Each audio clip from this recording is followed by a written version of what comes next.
Okay, guys, I am very excited to welcome our next guest to Let's Get Freaky. We have got Z Baby and Drewski with us tonight. Guys, how are we? The weasel. No, go ahead. Gentlemen, I'm excited to have you on the show. You are from the Cryptid Warfare podcast, which is an awesome name. Oh man, thank you, my man. Can you tell us a bit about your podcast and what got you into the cryptids? Oh man. Okay. Well, I think it all basically. Okay. How I'm gonna go from the beginning on how you got into cryptids and that, and then we'll start with the podcast or what we're gonna do. I'm touching. I know that we had went through just growing up, just some supernatural events in our lives, and I we've want pretty it much all. been. All right. Oh, dude, been open minded. We'll start with you. Okay. So when my mother and father, okay, When they went locked on the beach, that's why they call them Z. No, I'm joking. they call me Zip Z Pops. yeah. Yeah, the Z formation. Get away from me, Dad. So let's see. I know with like his background in law enforcement and stuff, it kind of opened up his mind and just to a lot of things that he ended up witnessing. And then for me, I dealt with a lot of supernatural things. And eventually, I went on a cryptid hunt while we went looking for Bigfoot. And Bigfoot touched me. But no, we never found Bigfoot, unfortunately. But but that's where I met him on the hunt, and then we just became like, I don't know, we hit it off. Like, Yeah. And then he touched me. No, I'm checking out. So, let's just say some things happened on the Bigfoot hunt. We just don't want to talk about. yeah.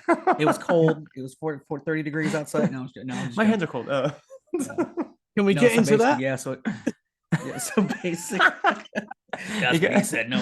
So basically, yeah, that's where him and I met. We met back in 2015. Was it? That was back 2015. Dang, man, that was a Yeah. long time ago, man. Time flies by. So yeah, so it was at that time where I was living in Colorado at the time. I was actually doing law enforcement. Did that for about a good 7+ years. I was on SWAT for about 5. And Oh, then, wow. like he said, that's what opened up to my eyes. Actually, on the whole conspiracy part, I already knew there was Bigfoot out there because I was a big avid mountain backpacker all the time. Yeah, I'd rock climb, I'd go hike up as far as I can go, just get lost in the mountains, just like a whole like survival thing.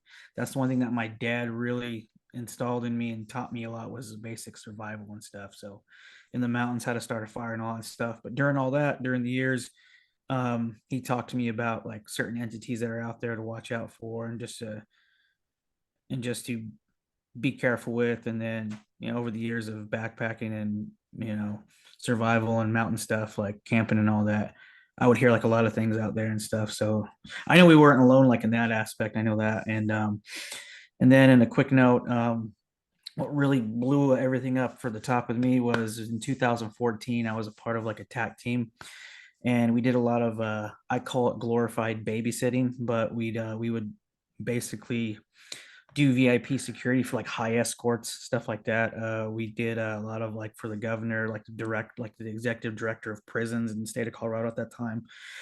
And so basically, in a nutshell, we had to escort this person. He had a meeting with the governor of Colorado at the Denver International Airport. So we got there, drove down a couple levels, went down some elevators, and then it was just a big freeway of vehicles going everywhere. So we jumped in our we call them bearcats is what they're called. It's basically like a big armored vehicle, almost like a big tank almost, but it's like for law enforcement, SWAT, riot control, stuff like that. So we jumped in there, and then we drove them up to a certain area underneath the Denver International Airport, and then we got out, and then we were met with military police there. And of course, they checked us out. They checked our credentials, checked everything, and so we were waiting at some double doors, and the governor of Colorado came out at the time, met him, and the guy who were escorting told us, "Hey, just wait here for me. I'll be back. It's gonna be a little while." All right, cool. So me and the 5 other guys on the team I was on, we just sat there and we were just shooting the crap with the other MP guys, like talking about sports, whatnot. And people were going in and out of those doors, and these 2 double doors that opened. I kind of had a looked in there, and I saw like a railway for a train. And then I saw it almost looked like a big, on the other side of on the tracks, it looked like nothing but concrete and like concrete columns, like far out. And you got boxes and stuff like that stacked up. And I was just nonchalant. I'm like, hey man, so when the heck do they have this on? And they're like, well, this is actually how we transport goods without the public knowing all this stuff. And then, so I didn't say anything. And then like me and my buddies were trying to keep our composure, like, what the freak is going on? So about an hour or two later, the guy who we're escorting comes back out and is like, hey, let's go. Well, he's pissed off for some reason. I don't know what happened in that meeting, but he's pissed off. He's like, let's get out of here. So, okay. So it was just a quiet ride from Denver International Airport all the way to Colorado Springs, because that's where the headquarters of us were at. And we dropped him off. Then we did our reports and anything just like how we usually do throughout the day, like what'd you do, stuff like that, from like timestamp to timestamp to timestamp. So we did all that. And then we had to sign like an affidavit on anything we seen at that time. If we're working there, we can't talk about it, right? So all right, whatever. Did that. So, and then next thing I know, 6 months later, this guy who he escorted, he gets murdered. So yeah. Huh. Yeah. Wow. Yeah, his name, screw it, I'm gonna say it. His name was Tom Clemens. He was a director, he was executive director of the state of Colorado of prisons. So yeah, so he got assassinated. And so but anyways, after all that, it really opened up my mind to what the hell's going on. Then I had a buddy who works for the DOD. He sent me like an old 2009 blueprint of all the underground railroads underneath the United States. So it goes from NORAD to Denver International Airport to Dulce Base, Area 51, California, Washington, and it goes all the way out east towards Washington, D.C. and all that. And it hits like major bases and stuff, and it's how they transport things without the public knowing. So I got it. I can actually send that to you. It's pretty old, but I'll send it to you. As a matter of fact, I'll just send it to you now as we keep talking. Man. Yeah. Wow. Anyways, yeah, so that's what opened up my mind to that. And like a couple of incidents too, when other than that, we used to help out tracking teams as well, like hunt like guys who were wanted, stuff like that, because we lived out in Colorado. A lot of guys would hide up in the mountains, right?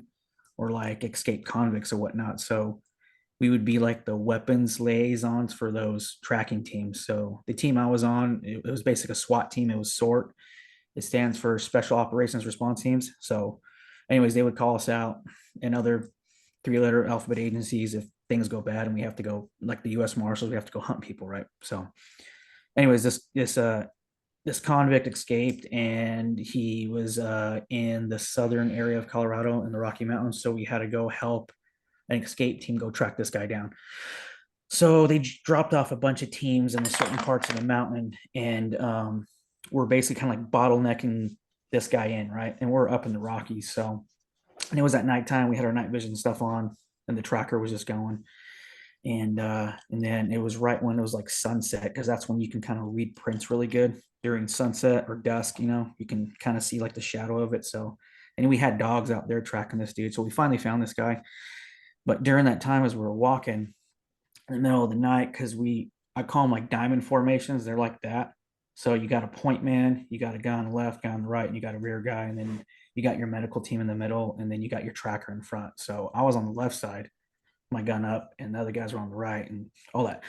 So as we're tracking, getting close to this dude, we're hearing things walking with us, paralleling. And then I got on my comms and I whispered to the guy who was the head of our team, of our commander. I was like, "Hey, do you guys hear that?" And they're like, "Yeah." So he was like, "Okay, on 3, everybody stop. 1, 2, 3." And we all stop, and those things, they stopped too.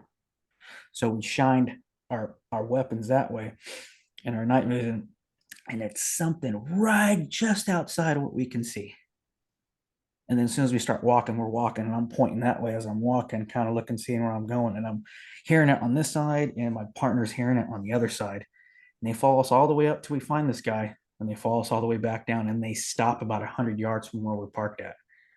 So, but what tripped me out was the guys who were on like the escape team, those trackers, I had a feeling they knew what it was, because he looked at us, he's like, "Don't worry about it, just keep pushing, let's keep moving, keep moving, keep moving." So we're like, okay. So yeah, so that kind of really opened up my mind to cryptids and Bigfoot and stuff, like a lot more, kind of made it solid. You know what I'm saying? Yeah. What an intro. Yeah, Anyways, man. Wow. anyways, yeah, that was me. That was me on my Wow. aspect. So go to use Zook. Zook's So- more on like the paranormal demonology stuff. I've got loads of questions for you first. All right. Oh What? yeah. So was that a Bigfoot or Bigfoot's tracking you?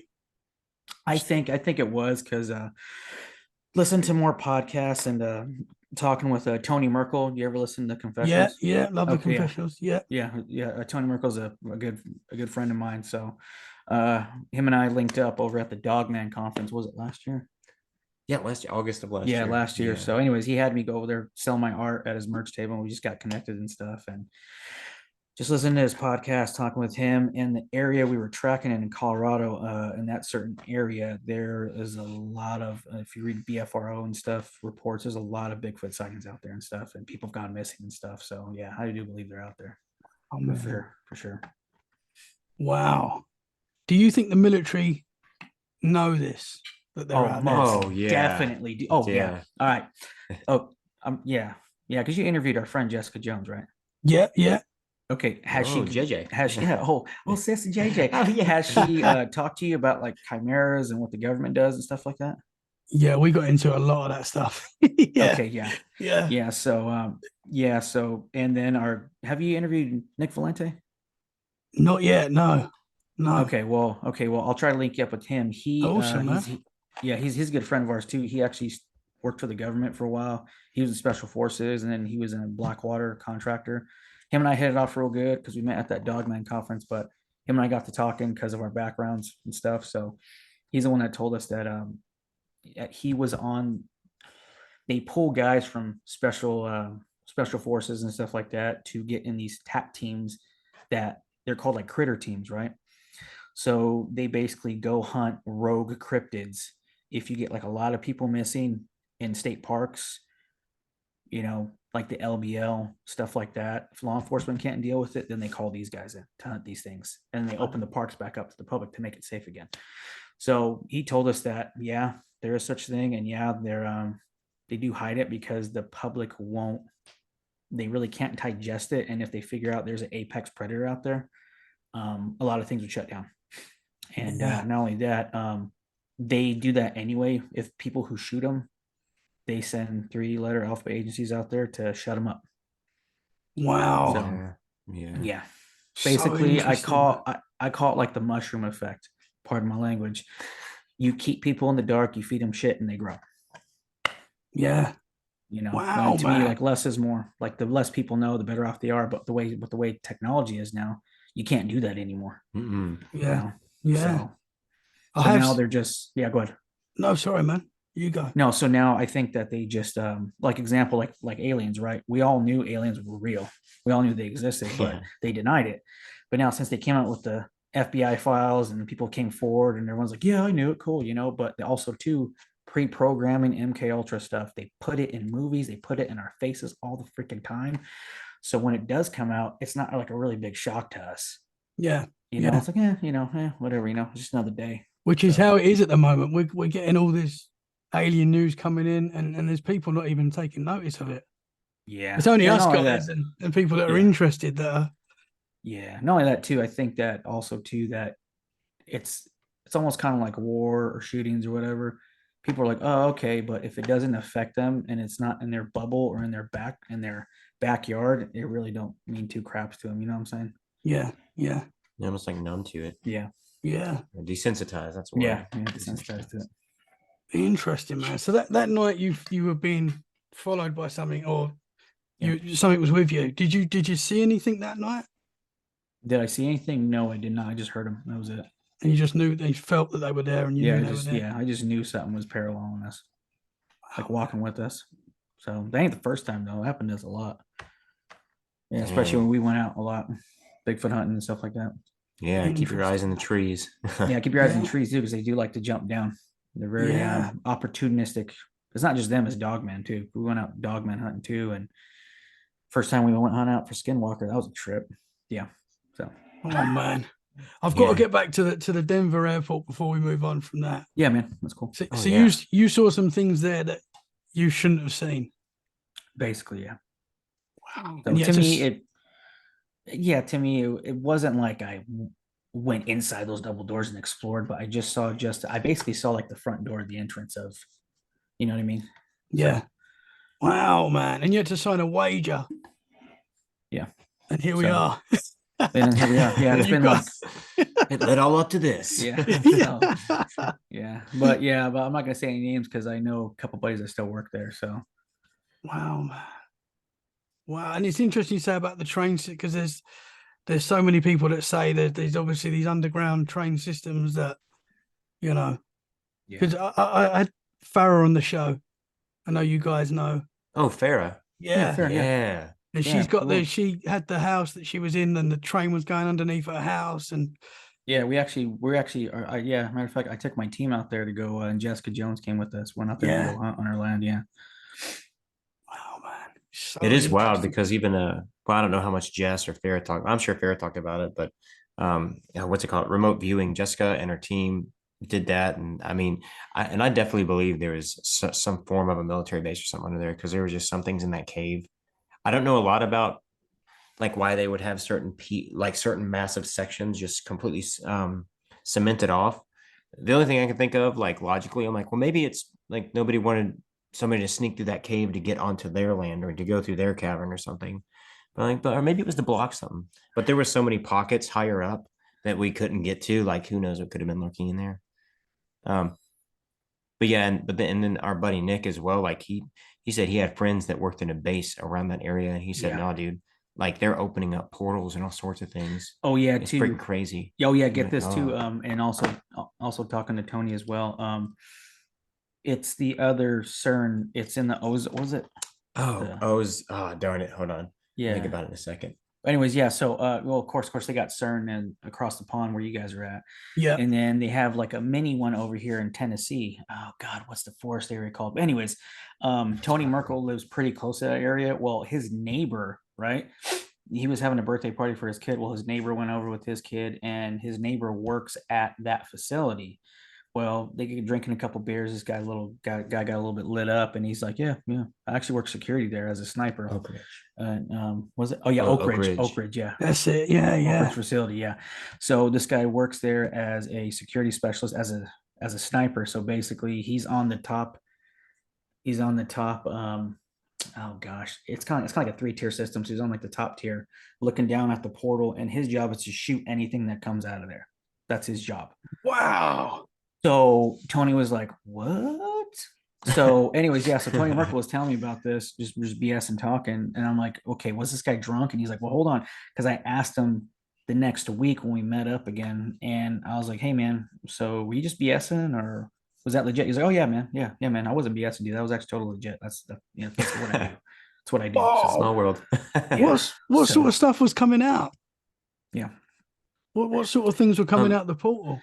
Well, he said, okay, because here's where I believe when, like, because me, I always go back to like the biblical narrative, right? That's just how I've always been. Genesis 6, all that stuff. So, okay, fallen angels, demons, and stuff like that, aliens. I think they are, they're not extraterrestrial. I think they're interdimensional, so they can go through portals, right? They have the chemical makeup to do that. We can't, as human beings, we can't. And the reason why I know that is because Jessica, I don't know if she told you this, but on her team, she got a couple guys and they went down to Alabama in that area. And 2 of her team guys, they were in special forces too, but they actually walked through a portal. And they didn't even see it. That's crazy. And they didn't even notice it They just noticed the environment until they seen like their surroundings, like because they're walking through like a field, right? Flowers and stuff like that, getting to the tree line. And as they're walking through, birds are, you know how it is when you're out in nature, you hear birds and animals and stuff. And as they're talking, next thing you know, everything just shuts off. Colors are brighter. There's no animals talking. The flowers and everything are kind of pushed down. And they're trying to hit their comms and nothing was going. So like, okay, let's just back out. So as soon as they backed out, everything came back to fruition. The birds, the sun, everything, right? Yeah. And Jessica was like, hey, you guys copy. You guys been gone for like, what was it? She said like 10 minutes. I know. But in reality, in their minds, they were only gone for like 20 seconds. Wow. So there was kind of like a time is slip there, completely right? different. Yeah. So what's the So then when they got out, right, they died. One of them died like 6 months later. The other one a year after that from what was radiation. it? Like from radiation poisoning. Oh wow. Yeah. Oh man. Yeah, I mean, Because our DNA just can't handle going Yeah. through. So, Yeah. Crazy. and then, and then if you go back in the Bible, in like Matthew 24 and stuff like that, and Genesis 6 and Exodus and all that, talks about like Mount Hermon, right? That's where the angels fell on top of that mountain. Well, they call that God's mountain too. And that's where portals happen. You've seen entities come out of there. It could be of God, it could be of Satan. You don't know. But I know with Bigfoot and Dogman and stuff, if you're tracking them sometimes in the middle of a field and all of a sudden their footprints disappear and they're gone, and people have seen aliens, Bigfoot and Dogman go through portals in and out. So that's kind of let you know, like, okay, that's kind of raising a red flag there. Okay. But I do believe they are physical too, because I believe if they're in our realm long enough, they have to abide by our rules, right? They Yeah. got to eat, they got to drink, they got to sleep, right? But if they go back over, they can abide by their rules. You know what I mean? But Yeah, also, too, man. if you look at the chemical makeup of them, one of our buddies was talking about she worked for the CIA, but she was a coroner for the CIA, right? Well, she did a lot of autopsies on cryptids that these critter teams killed and brought back. So she was giving us the basic, kind of like the basics of Dogman, of Bigfoot, of where their organs and stuff are at. Well, they have good 6 inches of skin, hide. They got a good 6 inches of bone. So, and all this stuff. So that goes in effect too. Of that's why they can go through these things, portals and whatnot. And also, too, you need a bigger caliber gun just to penetrate through them. Yeah. Like That's an why they're alpha so gun, a hard to 50 kill. cal. Yeah. Yeah, exactly. Yeah. Yeah. So whenever we go out with all my guys, because all my guys I go out, they're really good trained military bounty hunters, stuff like that. We're all really, really close, and we all train outside of this together, so we all know what to do and all that stuff. But whenever we go, we always try to load up on some stuff. So just in case, we rather have it, not need it, and need it and not have it. Yeah, for sure. Wow, man. Jessica told me about the two guys that went through the portal. I think she said they disappeared on the camera or something. Yeah, they Mhm. disappeared on the FLIR cam. It's amazing, man. And I didn't realize. I'm very sorry to hear that they passed Yeah, after. I mean, that's Yeah. crazy. yeah. I mean, a lot of the missing 411 and things like that. Do you think a lot of it is down to people? Because obviously these bodies just disappear and there's no trace of them. Do you think a I lot of the agree. time it's because of that? They're going Yeah, I through think portals?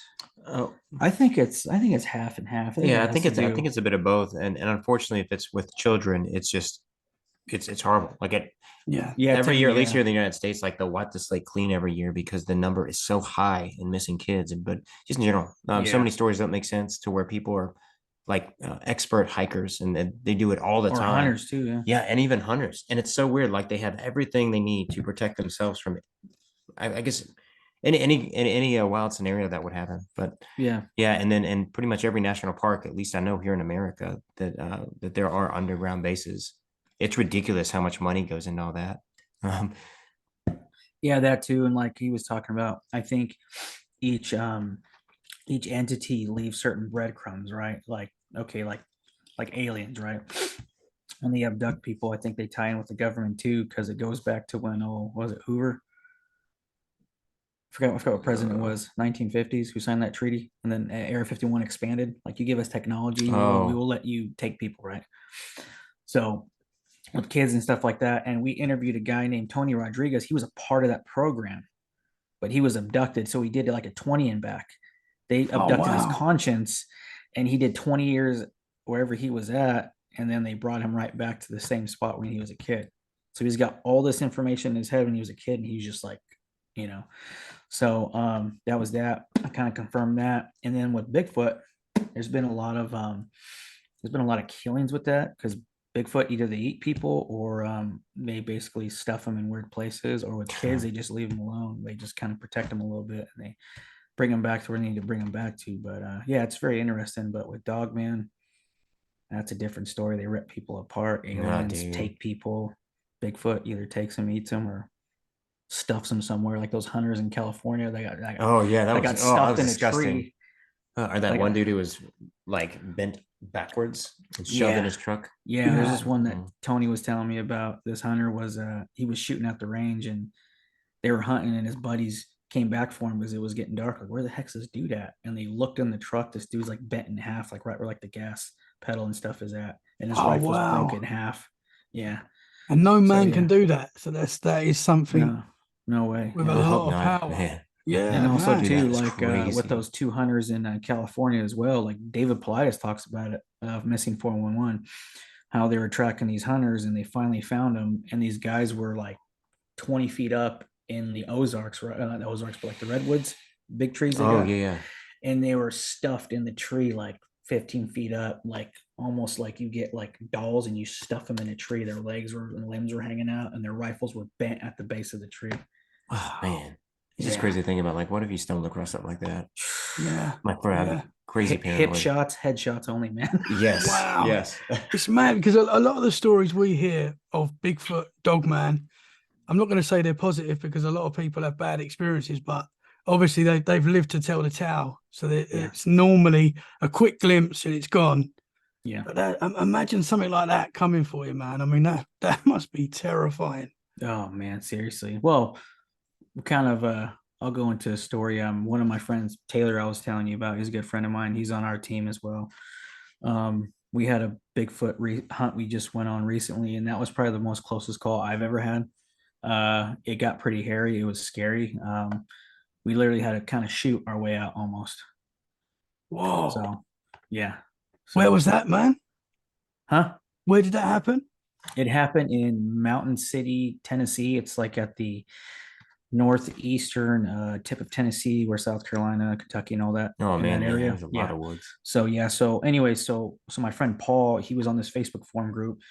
Um, Paul, Taylor, my buddy Brian, all this stuff. We all have our different. I get not gifts, but different Like a things skill that set? skill set that we're good at, right?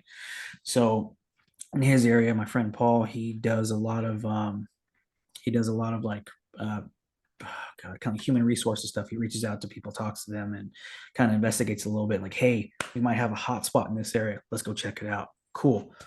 And then Taylor does his stuff, and I do my thing, and sort of Zook. So anyway, so Paul got us this lead in Mountain City, Tennessee. So we went out there for the weekend. So what sucked though was a lot of my guys couldn't get the time off. Zook couldn't do it. Brian couldn't do it. Braxton. So it was just me, Paul, and Taylor. That was it. Well, Taylor at the time, he was a skeptic. So, but he was the guy that would go train with me shooting and stuff, but he was a skeptic. But I love bringing skeptics out because everyone's hardcore until it gets dark. Yeah. I shouldn't have worn flip-flops. Yeah. So, you know what that saying goes, everybody's gangster till it's time to be gangster. Yeah. But anyways, yeah. So basically in a nutshell, we met this lady up there. She told us what areas to go in. So we found like this logging road. She told us to go in, but what made it a good, oh, cool. This is where we need to go, is because there's a lot of homeless that live out there, but there's a lot of homeless that were ripped apart and dead out there. So she said, be careful, because that's a logging road, and the hobos and homeless people go up there to camp out, and they've been finding a lot of dead people, half eaten and stuff like that, or just gone. So just be careful. Wow. Cool. This gives us a good breadcrumb trail to go off of, because it sounds like a lot like Bigfoot or Dogman or something. So anyway, so we went out there and we drove the truck as far as we could. Then we hiked in, and then so anyways, my buddy Paul, he was going through some stuff at the time, so he was just chilling out in his tent. We set up camp. And everywhere we go, wherever we camp out at and do stuff at our base camp, I always set up a 50-foot or 50-yard perimeter around our camp. That way it can trip. Alarms go off and we can have a heads up on what's coming, right? So I did that. We settled down, started cooking. I think it's about like 11 o'clock at night. We're eating. Well, it kind of starts to rain a little bit. Paul's like, hey guys, I'm just going inside my tent, so wake me up if you need anything. All right, cool. I was like, hey, give me your keys. And he's like, what for? I'm like, I'm gonna go put them in the gas tank in the opening, because if anything happens, let's say if you have the keys and you get drug off, what are we gonna do? Sorry, buddy.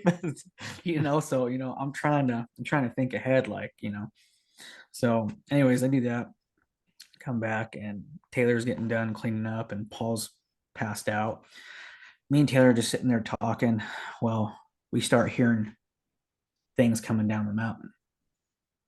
We start walking down the mountain. We're hearing them, rocks flipping, tree branches cracking, on one side. And then we're hearing one from the other side. And I was like, ooh, game on. My buddy Taylor's like, what the heck is that? I was like, it's time. so so they're just coming in, to kind of check us out is what it was. So we're just sitting there, and then it kind of starts to rain a little bit, so the fire's going out. So I was like, this isn't good. So I'm kind of trying to stoke the fire a little bit and keep it going. And then it stops raining. And then we hear them from way up there. And then when the rain stops, they're literally like 50 feet away from us, like close to the freaking alarms, right? The reason why I know that is because one of the alarms pops off, boom, from the south.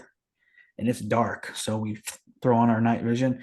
My buddy Taylor's like, what the frick? I'm like, just come with me, just keep up with me. So we go over there to the alarm, and sorry, Are I'm you chewing tobacco right now. So, anyways, so You got it. Yeah, no, I got it. So, anyways, yeah. So I just fix that alarm. I have Taylor watch my back. Well, as that happens, the alarm on the north side goes off. So we go running over there, check on Paul. He's still asleep. And next thing we know, we're feeling pebbles getting thrown at us. We're hearing running around the perimeter.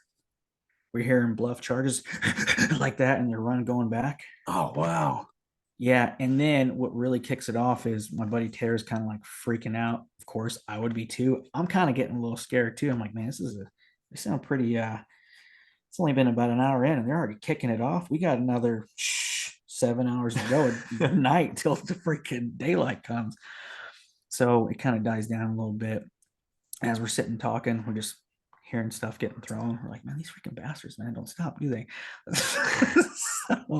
so what happens is my buddy Taylor goes in his tent.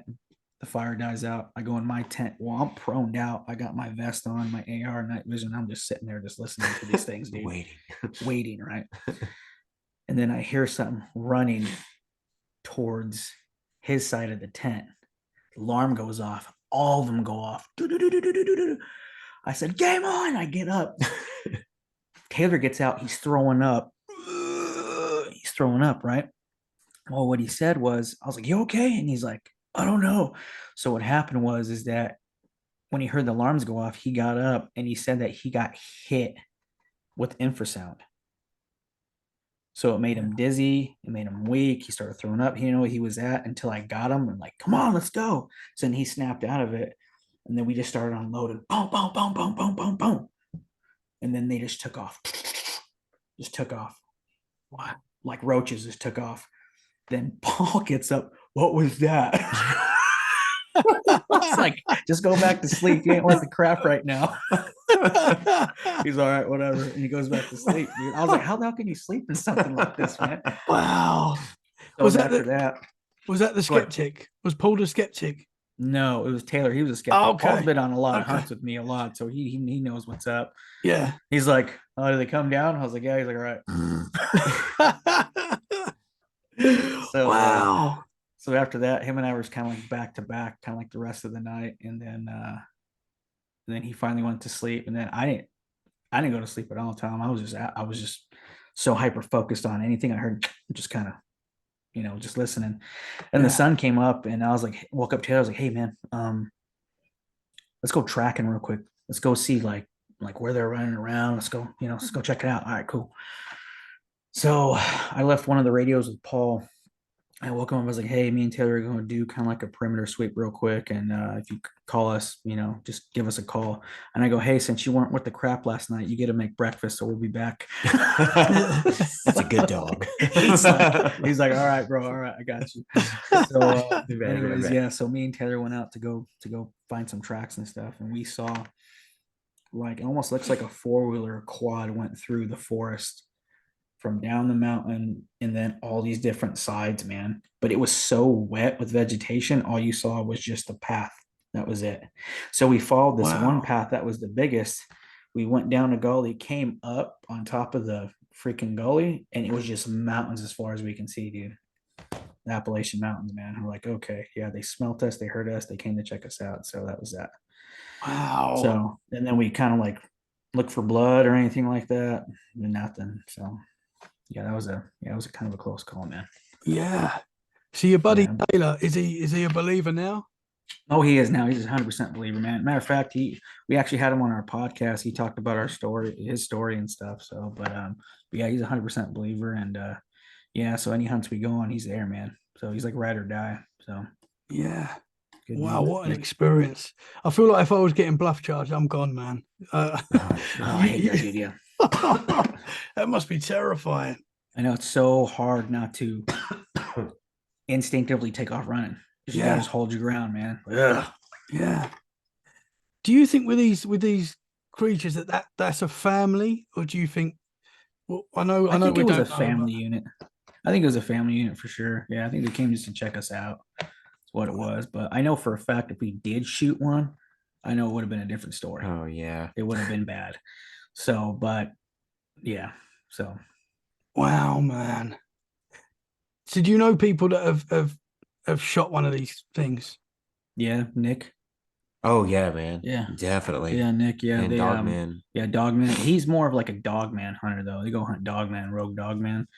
Yeah. And yeah, they kill these things and then they get the bodies and they take them off to You know, wherever clone some facility is more. closer. Yeah.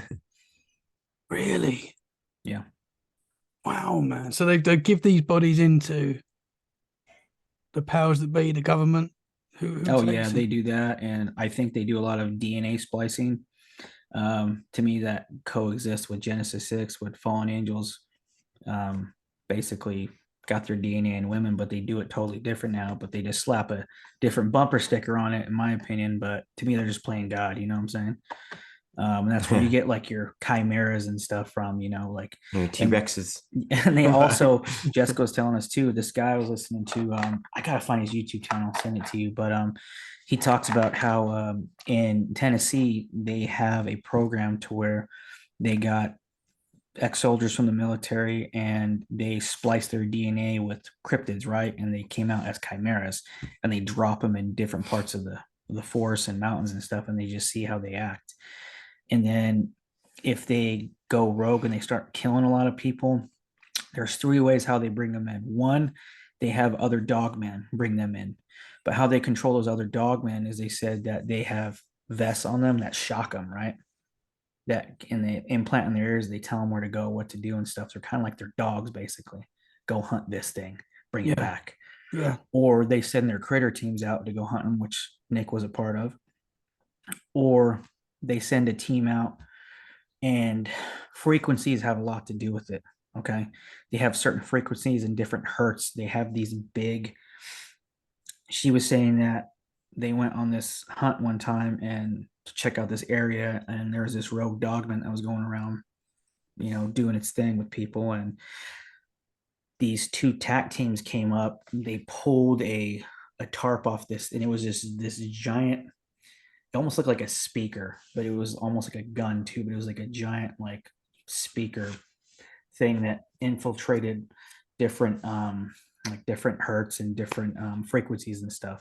But if you hit a certain frequency, I forgot what number it was, but if you hit a certain frequency, it drives cryptids crazy. It's almost like the movie what was that movie with the aliens? You had to be really quiet place, right? Oh yeah. Great So film. they come, they literally cryptids come to that whatever's making that noise, and that gives the operators an opportunity to kill them. Wow. So they literally run to the sound to shut it off, to kill it, whatever it is. Well, they roll up and you got a whole team of SWAT guys there shooting at it, and they die. So that's Wow, kind of how man. they do things, man. Wow. So these things are like super soldiers. Some of Yeah. them. Yeah, some of them, yeah. Wow. So yep. So do you think there's different types? Do you think there's creatures Oh, out there 100%. that Oh have yeah. been put there by our government, Oh, totally. and then there's Totally. others that are naturally Yeah. there? Yes. Yeah. Interesting, man. Yeah. So the ones Anyways, that are put there go by ahead, the Zach. government could possibly be protecting something. Yeah, Like, too, and also too, okay, okay, to me there's three avenues of that. One by the government, two naturally made, and three, oh, there goes my son. And Oh. then three, hold on. And then three, it's what the Satanist guy, talk to him about that. How when you hit a Oh certain Satanist, yeah. talk to him about that. I'll be back. Oh yeah. yeah. It was a sermon I saw a while back, and it was fascinating. This guy was deep in the satanic occult. When you get to a certain, it was the satanic cult and Illuminati or something like that. But you reach a point to where they say you're above morality, and you can choose whether to be a vampire or a werewolf. And even before watching his sermon, because this is an older sermon, the guy at that time was probably in his late 60s, which now he's probably a little older, but um, he's like I've just heard it was a painful process to go the transformation of a werewolf. And he explained when he was a vampire, it has to do with doing lots and lots of cocaine to the point to where you almost build up, I guess, an immunity of sorts with it. And it actually numbs the area, and it's an enticing smell. So that if he was to suck like a woman or dude, like it would numb the area, but then they would also get a high from it, so that they wouldn't mind if you actually sucked their blood. And it was crazy, but you physically start to change. Like you can still go out in daylight and stuff. I believe he said, but yeah, it's crazy. How deep like the rabbit hole can go. But I know for werewolf, Yeah. there's werewolf, and then there were like the genetically enhanced or like modified splicing and crap like that, where you get some that look like they're like 9 foot tall, and then some I just even go through portals. Using his bodyguards too. Oh yeah, Wow, yeah, man. yeah. They're great bodyguards. I heard. So these, One miss of that person. yeah, for sure. So this guy that was a vampire, how did he get to that? What is this, a cult, or is this? Yeah, it was part of a cult. I forgot he was Oh yeah, he was it was Illuminati, and then yeah, you got he to the was satanic no, he was actually a Freemason at Freemason. first. That's what it was. Freemason, Illuminati, and then they tapped him into the Satanist group. So with Freemasons, you have 33 levels. Illuminati, you got 12, and then Satanists, you got 13. So when he was in the Satanist program, he got to the 11th level, and they gave you an option: either you can be a vampire, or you can be a werewolf, right? So what that inhabits and what that shows them is that, okay, you're fully into this. So what that means is if you're hardcore into this, you got to let a demon fully take control of you, right? And that's body, soul, spirit, everything. So that shows them that, hey, I'm in this for the long haul. So he decided, well, I'm not going to do a werewolf because that's a painful process every single time. And they usually use those guys to basically to assassinate people. They use them as bodyguards wherever they're doing their ritual cults out in the woods or anything like that. Yeah.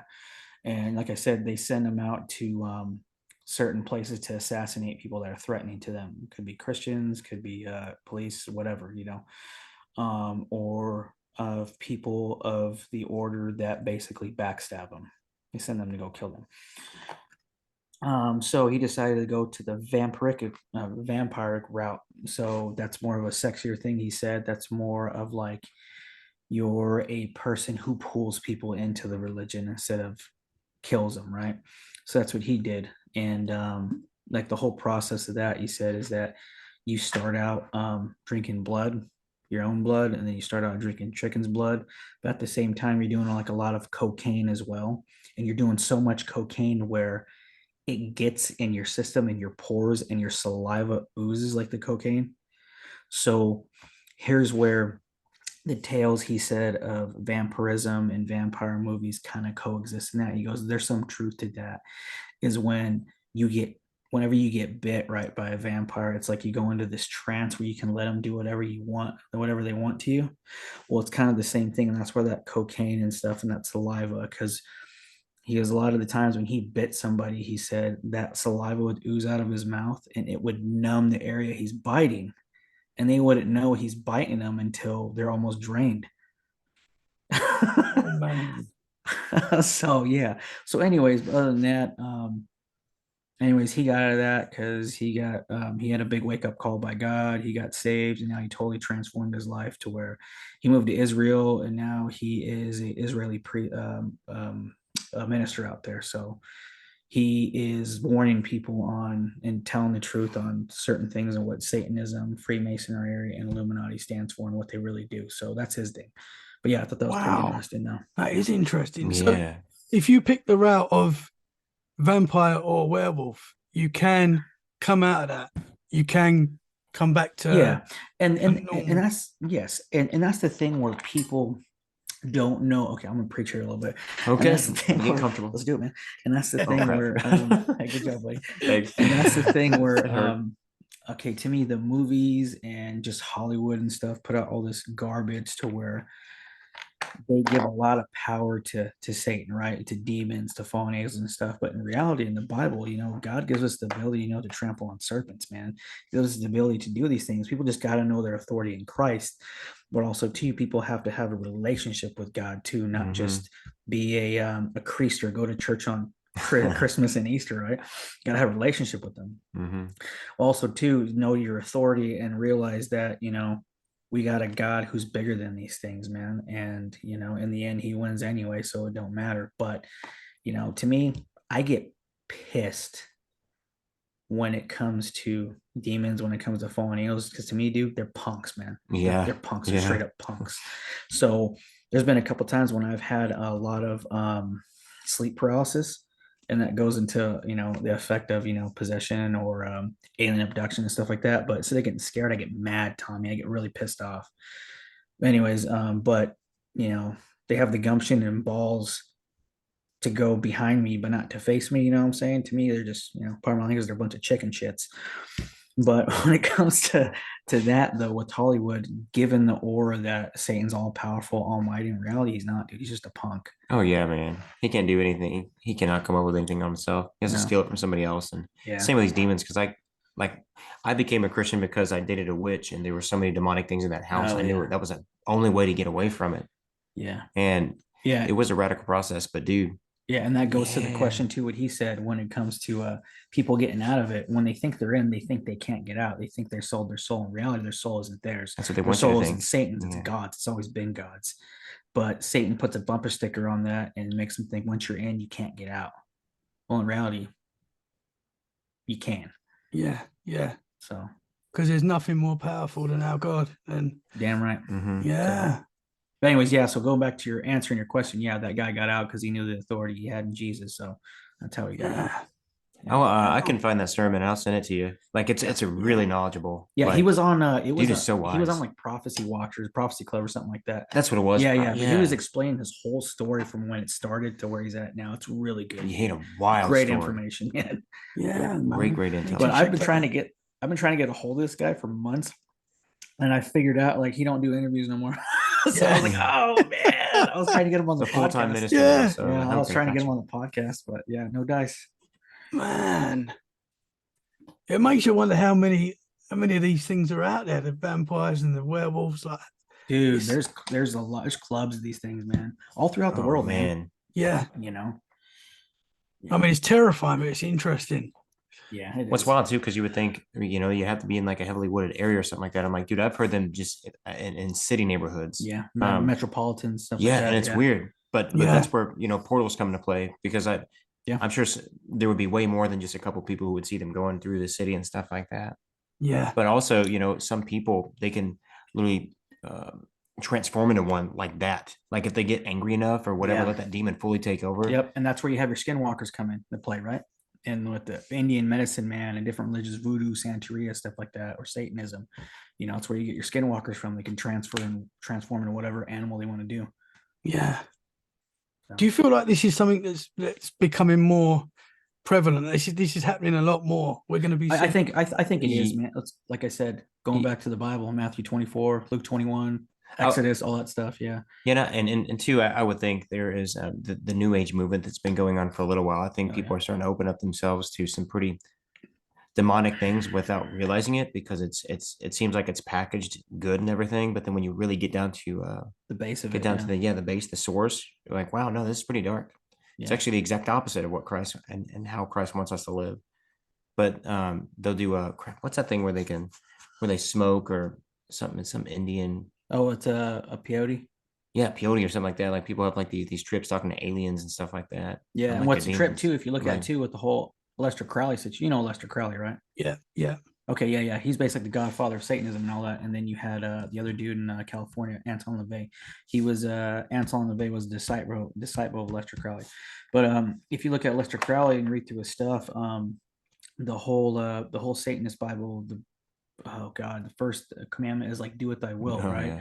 yeah. There's the law of the land, basically do what you want. And well, according to God, your heart's deceitful, you gotta lay down your cross and you gotta follow me, right? On a daily basis. It's just sacrifice and obey. But with that, what the whole thing was, he was getting all his information. Lester Crowley was getting all his information from, I forgot the entity's name, but he sketched it out and it was a gray alien. Yes, yeah, and it's got. It was a gray alien. I've seen that Bulbous picture. head, everything, yeah. Yeah, And then also too, Anton LaVey, same thing. But also too, if you look at, oh God, if you look at NASA, right, and Dr. von Braun, he was a Nazi, scientist. Well, they pulled him over to our side. Well, if you read through his documents and diaries and even his interviews and stuff, they're like, where did you get this technology from? Because no one could just think it off. He's like, no, I didn't think of it. I got it from them. And fallen angels, and sacred sciences. Yeah. The 7 sacred sciences, man. Yeah. I'm sorry. We're going all these rabbit trails. No, I love it. I could talk about this all night. I love it, man. Z baby, I want to ask you about your paranormal experiences. You said you had some experiences growing up. Can we get into that? Oh crap! Juicy. Yeah, do it, baby, do it. Okay, so when I was, let's see, I think the earliest one I remember was just me and my kid, huh? Oh crap! Dang it! All right, keep going. Oh, you can talk. Just don't like. Welcome to the life. I'm just like 0 to 60. Shut up. Got some coffee going, dude. Spew coffee all over your watch computer. But I think I was about 5 or so, and I have a twin sister, and I remember us in this house, and I heard something moving in the wall, and then I told her to get a butter knife because it sounded like somebody was scraping, and we literally just got like a little steel butter knife and we just dragged it down, and it was a really, really thin wall. I don't know what you call this wood, but it was super freaking thin. And yeah, and then we made it was probably like a 3-foot gap, and then all of a sudden like a mist came out of it, and the mist actually formed a person and walked away. Like, whoa! It was just weird. Like and I mean, and years later, it wasn't until I was I think a teenager, because I thought that was just a dream. She said, hey, remember that time we cut a hole in the wall and something came out? I'm like, that happened? Dang. And then when I was probably, it was a few years later, we lived in another place. I called him the Waterman, but I remember I looked upstairs. The liquid man. The liquid pee-pee man. Yeah, it literally looked like a silhouette of a man it looked like walking water. It was so weird coming down the steps. Wow. And was that the same entity that came out the wall? No, I think this one was different. And then and this was just like a really eerie. It was such a freaking massive painting. As a child, like this, it was it looked like it was probably a preteen, maybe like a 12-year-old girl who was painted, and she was sitting like in a dress, and she was sitting in the middle of a field, but it was a close up to where like she was, man, really close to where she was actually the size of me. Because I mean, the painting was maybe like a 6x5. It was freaking massive, and she had an incredibly large neck. Like, I mean, it was so freaking long. And I would move around the room, and I knew that like the eyes, I don't know, it was just weird. I felt like they would follow me. There was just a really weird sense, which a lot of people don't know this, but demons can actually, what do you call it? Charged objects and stuff. Yeah, they can charge objects. Yeah. Yeah. And people don't realize like a noun's a person, place, or a thing. Yeah. And it's weird. People don't realize like they can bring this stuff in their house. And that's why if you celebrate for Halloween, for example, like whenever you carve up jack-o'-lanterns, that's actually inviting demons into your house too. But I feel like there were some demons attached to that thing, because man, it was so eerie. I wouldn't even be in the room, but I would hear things. Quick side note, when you said with the whole pumpkin, this guy named John Ramirez, he's an ex-Satanist. He said with the pumpkin, he did Satanism for like 25 years. He was a general in Satan's army, right? Well, his whole bread and butter was Halloween, but he said with the whole pumpkin thing, he said that's like a green light for demons or fallen entities to enter your house, right? So the pumpkin represents this fallen god called a Chew, is what it is. So yeah, just a little quick note. There you go. Keep going. Interesting. Oh yeah. And then it was probably like within that year or a year later, I was walking through the kitchen, and all of a sudden something told me to stop, and there was nothing around me. It's broad daylight, middle of the day. And I had my mother's favorite glass, and this will go into play for a second why I said that, but yeah, like I dropped a glass because whatever it was, it like grabbed my arm and shook it, and I was like, "Rah!" And it, of course, it shattered, and then something pushed me onto the glass. Man, I was barefoot, and then I just went outside crying. And my mother was upset because I broke a glass. She thought I was making it up. Um, but let me think. And then I think at that house there weren't like a whole lot more. I don't remember. And then my senior year of high school, I started getting into ghost hunting, and that crap really follows you. We went to this house like way out in the middle of nowhere. It was like a friend of a friend's, like her mom, her dad, like uh her, and then my best friend and his girlfriend, they all came and we just checking out this house. And the mother, while we were driving there, as soon as we stepped foot on the property, she said, watch, as soon as we step foot on that property, the wind is going to blow us toward the house. And sure enough, it did. And it was a hard wind. And we saw little silhouettes that were peeking and moving between the windows. Oh man. And of course, like I was the first one in. Like I don't say this to boast or brag, but like I've just been more curious than actually logical. So I'll kind of let my curiosity get the best of me sometimes. So I was the first one in there and whatnot, and I didn't see anything. I mean, I felt like a little like finger tap me, but nothing too crazy. Halfway through like the tour of the house, because that's where her mother grew up for a few years. She had said that there would be like children in shadows just moving all around the place. um but oh yeah, but then halfway through, our friend who was with us, she was pregnant at the time, and she was starting to have like certain like labor type pains, so her dad walked her back to the car. And so it was just us three, me, my two friends, and then her mom. And yeah, we went upstairs. I had my video camera, like, yeah, before they had like the DVD cameras and stuff like that. I had nice VHS, awesome. And yeah, that also go into play for a minute. And then there was something like that was thrown across like the room somewhere, and nobody else was up there. It was wild. And when we left, we got back to the car, and yeah, we went through some of the footage that I got, and there was actually like a head floating across the screen upstairs. Well, my yeah, my camera screen. Yeah, it was wild. And then my friend and her dad, as they were walking back, they said that they heard footsteps following them, and the footsteps started walking around the car while they were in there. And then they saw two shadows running back and forth between the trees, and they thought that it was me and my buddy just playing around on them. But then they saw us all come out of the house. Um, and that's where that one ended. But then there was another one in East Tennessee, which is maybe like 5 hours from Nashville, but it's called Sensabaugh Tunnel. And there's so many stories like in that area, but for like the true mystery of what might have happened in that tunnel. But it's off of a back country road, so of course it's already scary. But it's a stream that goes through this tunnel that was made, and there's a railroad right over it, and it's so eerie when you're in there when the train goes over, because like the harmonics and everything bounces off the walls. But whenever you're in there, it sounds like people are whispering. When it's so odd. But just to give you like an example, like it sounds like opposite. Watch it. Like it sounds just like Oh, that. that's freaky. And I've yeah, like I've heard a lot of things, like, and that really got me. But I had some buddies who went with me, and there were five of us, and nobody wanted to get out. They were chicken craps, so I got out, and I was the tunnel was maybe like 100 foot, like it was a pretty big tunnel. I was halfway in, and then I heard something say "get out," like literally right by my ear, and Whoa. that was one of those moments too where I let the curiosity, but I just got pissed, like.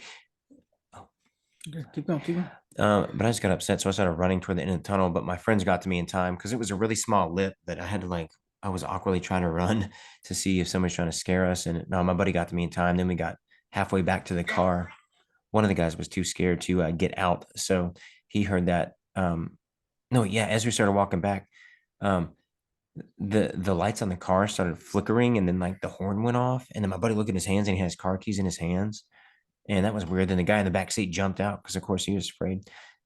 So we left there. Then we went to another tunnel, which was it's like a version two of this one, except you can actually drive through it. And let's see, nobody would get out, and I happened to bring a Ouija board because that's really smart, and and nobody wanted to use it, so I got out. I tried to use it myself. There any gay demons here? Yes. Oh, I got your demon right here. See my purple heart. I see Anyways, my go ahead. purple heart. Okay. Yeah. But yeah, nobody got out, so I just put the Ouija board back in the thing, and I just started walking toward the end of the tunnel, see if I can see anything. And the like what you're supposed to do, like the legend goes, like you put your car in park and then or neutral or something, and you take your keys out, however that works, and then your car is supposed to move. And we waited for a few minutes the first time, and yeah, we started hearing, and that turned out to be the sound of cracking metal, and our car literally Oh started moving. man. Reminds me of the Grudge, Dude, man. yeah, totally. Yeah. Like, well, I had like a cousin, and she said when she went, she brought like a Cabbage Patch doll, and she said no, it was a hooded figure who came right by our window, and it was getting closer and closer and closer until like like they screamed, and then they just drove off. I'm like, that's crazy, but I didn't know this whenever I went, and I was like halfway. Of course, I was trying to like record everything and whatnot, but I kept having all these issues with my camera, not like it would cut in and off, like the power would drain, all the obvious signs that there's going to be something crazy about to happen. And when I turned around, the car's about 50 feet behind me. Um, and there's a 90-degree turn, and then there's a straight drop off, and then there's a stream just below that. And there were eyes like where that stream was. So whatever it was had to be at least like 9 foot tall. It's freaking huge. But they were red eyes. I don't know what that could have been, but um, I know that it it was no animal that whatever that was from. And then I just like, yeah, I better start walking back to the car. So I went back to the car, and there's where that ended. Wow, man. So And you saw something that was 9 feet tall with red eyes. yeah, it's crazy. I can only assume it was a demon. And let's see, I think it was, yeah. And then fast forward for a while, because I'm like, that was pretty scary. Because I remember in high school trying to go to bed and whatnot. Oh yeah, I just thought of another memory about haunting stuff, or haunted stuff. But yeah, going to bed, like this stuff follow people. Don't realize like these they're spirits, they're disembodied spirits, and they will follow you home. People think they're like at certain, maybe some are certain geographical locations and stuff like that. Um, but yeah, I mean, I would watch them move around my ceiling and stuff when I was asleep, like just because I don't know, just the natural light from just the road outside and whatnot. I'm like, those I'm kidding. Sorry, bro. It's okay. I have another ear hole. For those But of you not listening, what No, sorry, you go. I was going to say, for those of you who don't know what I'm talking about, I have a headset in one ear, and Drewski just ripped it out. I did. My bad, man. No, That's it my actually bad. felt good. My confidence is actually heightened quite a bit since then. So, Well, get strong with this one. Anyway, sorry. Sorry, guys. Are you? So you saw entities in your room after having this experience in the tunnel. Yeah, yeah, and then too, and then while I was telling you that story, like I just remembered. So this, I don't know if I've ever shared this one, but when I was a kid too, like I was electrocuted and I actually had like melted skin on my leg, and it was some entity um in the room that, like, it was a television of all things, the classy bubble screen TV, but like a wire came out and then it just stuck in my leg, and I remember watching my skin starting to boil and bubble, and then I just knew it felt like someone was stabbing the crap out of my leg, and I was screaming, but nothing really much came out because it hurt so much that it didn't make any noise. But by the grace of God, I have no idea. It stopped electrocuting me. But I believed it was some force or something that like moved those wires. And it's so weird. Like I just, that memory came out of nowhere. Yeah, no, that happens, man, with the paranormal. You get a memory that just comes back and you're like, wow, have I Dude, not thought of that? it's just so weird, Happens. man. I'm 37, and I'm like, I don't know. Yeah, no, I've had that, man. That happens. Wow. Dang. But let's see. So then I moved outside of Nashville, Tennessee. Um, there was a girl I was going to school with, and I was going to massage therapy school because I wanted to travel the world and not get on a cruise ship doing that. But I ended up getting into an accident, so it really jacked up my wrists, so I couldn't do that anymore. But while I was there, I met her, and she did all this witchcraft and stuff. And I thought it was bogus. Like I would laugh about it when she would tell me, but I would still let her tell me because that was interesting to hear this fictional stuff. And one day she was looking at my wrist and she said, "Oh my God." I'm like, "What?" She said, "You are at high risk." I'm like, what does that mean?" She said, you can die any minute. I'm like, I think that's true for all of us. And no, she was pointing out these things on my palm, and I'm like, "Oh, okay." Like I didn't know a whole lot about palmistry, Palm or reading. yeah, palm reading or anything. Um, and within a week later, that's when my accident happened, and I literally did almost die and almost killed 3 other people. I had a pretty bad drinking problem, way back when. And months after that, like I didn't have my family to rely on or anything, so um, I kept in touch with her, and she said, "Hey, I know you're having trouble like bouncing around from place to place, making ends meet, but you can come live down here outside the city where I am." I'm like, okay. Um, and after moving in with her, that's when I realized how real witchcraft is. Because I'd be the only one home. It took me like a month or so to get a job, but in that time, like I'd be the only one there, and I start seeing shadows in the corner of my eyes. Um, and I would see, hear, and feel things that just weren't natural. And I know for a short time, let me think, it was probably like a couple months. I was literally like the backseat driver to my body and my actions, and even what I would say. Because I knew it was some form of possession, but I'm like, I don't talk or do this because as soon as I left that house, I seemed to like I was just a normal me. But as soon as I stepped in there, it's like something overpowered me. But she brought a lot of negative. I'm not going to call it energy. I'm just going to, it was just negative spirituality in that house. And she had a lot of charged objects. Um, One day, I wish that I got a copy of this picture, but she, whenever she got bored, she tended to move things around, and she had a vanity, and that the mirror on the vanity it faced her closet, and she said that in her room that's the portal. And I'm like, yeah, yeah, whatever. And you can clear as day when she took a picture. You can see the reflection of a hooded figure, and then there was a man standing by that hooded figure. And um, the physics of it didn't make sense because like nobody can fit in that closet. It was a really small closet. I mean, I couldn't even sit in there side by side. So whatever it was actually it was in the mirror, and it was trying to make it look like it. I don't know. It was so odd, but I wish I had that picture. But and then another time, which I will say she had a roommate too, and her roommate was going through something. Like I truly believe like the whole time I was there, her roommate was possessed. Um, and yeah, like one day, just me and her, we were just like chilling, hanging out in her room, and then her door just violently started shaking. I mean, like not just the handle, because at first like the handle was twisting, and then the whole door frame was like like shaking like crazy, or not door frame door, but yeah. And I instantly, just being me, like I just instantly within less than a second, like I just jumped to the door, opened it, nobody was there. Um, and just before I opened up that door, like there was a voice on the other side, like wah wah wah, like just a really muffled voice, and I ran across the hall to see if it was her roommate, but no, like there's no way her roommate could have made it all the way to the other end of the hall, open up her door, close it, go to bed, other side of the wall, put the sheets over stuff. Like there's just no way because it was probably within 2 seconds, and I didn't hear any footsteps or anything. But stuff like that would happen like in that house. It was just so unnatural, and anybody can walk into that house and they can feel a negative atmosphere. Another time nobody was home. Um, it was the kitchen was a really small layout, and I was cooking something over here with had the pot here, and then I turned just for a moment to put something in the sink, and something picked up that pot and slammed it down. And when I looked, like it was still wobbling like this, and that's when I'm like, huh.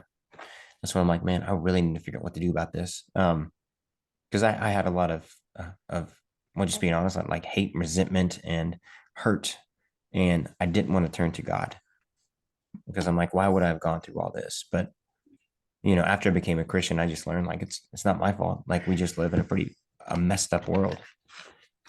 And yeah, that's whenever I talk to my pastor, and I'm not much of a crier, but I started 2 weeks after going to that church. I started just crying. I said, dude, I'm going through all this stuff. I am feeling crazy. Like I need somebody to pray with me to help me like walk through this. And that's whenever he said, before he even stepped, literally as soon as he stepped foot on that property, he said, yeah, you need to get out of here. This is nothing but evil here. I'm like, okay. So several months later, like I ended up getting out of there and moving to another place. And um, yeah, that was after I became a Christian, because like we were dating and stuff, to me and that witch. So we were intimate, but like I I will say like I literally felt pieces of my soul, like I was not the same. Like she literally, and it's crazy because it is a spiritual thing. Almost like a succubus. Yeah. And she did mention too, like that there would be certain things she would trade these entities for just so they can temporarily possess her body. Um, and yeah, that did make sense when he did, because Drew brought that up a while back. I'm like, I never thought it's about her being a succubus because she was an actual person. But yeah, demons can manifest in whatever form I guess they want you to believe they are, I guess. Wow. And yeah, it was so wild, but it's amazing. Like, God has definitely restored me tenfold since then. And now I have an awesome family, smoking hot wife. No, baby mama. Um, but let's see. Yeah, after that was probably like a couple years after that. There was a friend of mine because I still have that, like, luckily, have Drew to hold me accountable on this because I really am fascinated with the supernatural. Like, I need somebody to kick me in the nuts sometimes and tell me like, don't look into that stuff, because you'll get sucked into it. I'm like, yeah, no, dude. Well, that's what makes us such a good team. Like he scratches my back, I scratch his. Like if he gets too far, I'm like, hey, bro, remember Yeah, where you're at right now. Yeah. Or like me with cryptids, he's like, hey, dude, don't be going that too far. Yeah, you got I know, you're right. Well, let me just get it. I just want to get one good You shot. got to be careful. You've We got to gotta be go into that careful. after. Can I Yeah, we'll just cover that ask you? story. Can I just Yeah. ask you about your girlfriend? Was she openly practicing and telling you what she was doing and what she was inviting in? Oh, Was yeah. you fully aware of what she was doing? Yeah, it still took me probably about a month because I didn't really tell anybody about a month I was there. Like, I don't want to tell them all the supernatural stuff I was dealing with. And one day she came home and she had these stones with symbols or something on them, and she just put them in her hands, shook them, and then she just put them on the floor. And she was predicting what was going to happen this week. And then her or the roommate would come home, or actually they will both come home and just say about the stuff that happened. And I'm like, that's what you were predicting for this week. Like, it was just weird stuff. Wow. And then I witnessed, I mean, I'd witnessed several possessions, but this one I'd never seen anybody like start to mutate. Like her face started shifting and her eyes turned black. Like it was weird. And it's one of those things I actually did have the evidence of it because I was recording it with my camera, but I mean, it's been a long time. So I have no idea where that camera is. I'm pretty sure I sold it like over like 15 years ago, but Was I that mean, it was that just, your girlfriend that was changing face? yeah. I mean, it was weird. And like she was I assume she was staring at me, but I couldn't see where her pupils were since her eyes were all black. Oh But I mean, man. it was just such a mischievous, like evil smile, like wrinkles started forming across her face. And then her bone structure just around the eyes, it started like shifting and widening. It was, man, it was so odd. And I was looking over at her roommate as this was happening, and their roommate was like, yeah, like she does this, kind of acting like it was just child's play. Yeah, it's just a And like it was innocent. I'm like, no, dude, that's pretty bad. But yeah, it was just it was wild. I mean, I hope she's doing better now. Like I hope she's not dabbling in that stuff because they'll be I've met many and they say, no, I'm not a witch, I'm a Wiccan. It's totally different. Just focus more on natural elements, stuff like that. I'm like, it's just packaged differently. It's just a bumper sticker slap. Yeah, it on really sticker, is. man. Yeah, it's just it's crazy. And whenever let's see, it was a few years ago. No, it was, yeah, like 2 or 3 years later. There's a friend of mine. She was having a party. This was in, no, not a few years. Wow. You realize how old you are now? Yeah, dang it. Age really creeps up on you. But no, it was, let's see, I was baptized in June 2009. And I think it was within that month.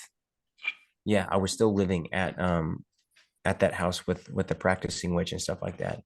But a friend of mine invited me out, and she was having a birthday out in the country. She lived at home. Like her parents were really, really cool, but she had these friends that I knew through going, like, doing ghost hunting expedition, not expeditions, but ghost hunts and stuff like that.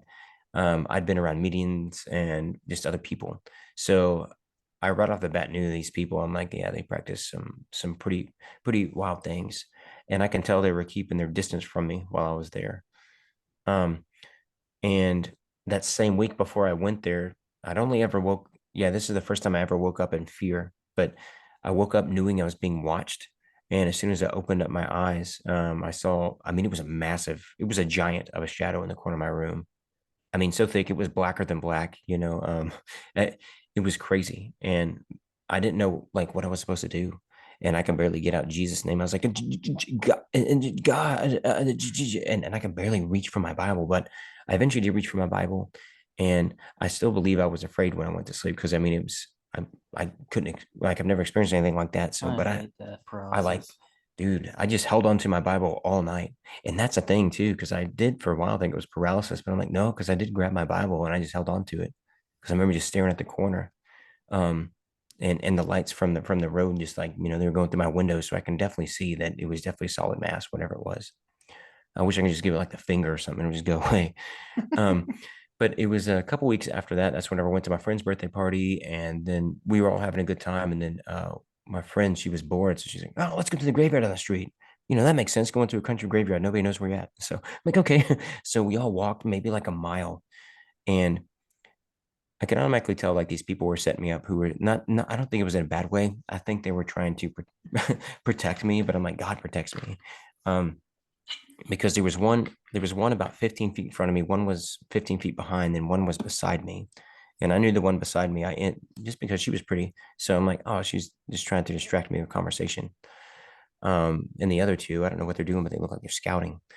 And we went to the graveyard, looked around, then on the way back, everybody was separated except for me and the dude who was behind me. But at this point, he was maybe like 30 feet behind me. And I heard a really weird sound. And then I turned back. I said, "What the heck was that?" Because there was nothing around me. And he said that was a demon laughing. But to me, it sounded like a trash bag getting ruffled around in a bush, but there wasn't a bush by me. That's why that was so odd. And then I kept asking him, like, "Dude, what are you looking at?" And he said, "Nothing. Just keep walking." I thought, "What are you looking at?" He said, "It's an angel surrounded by light."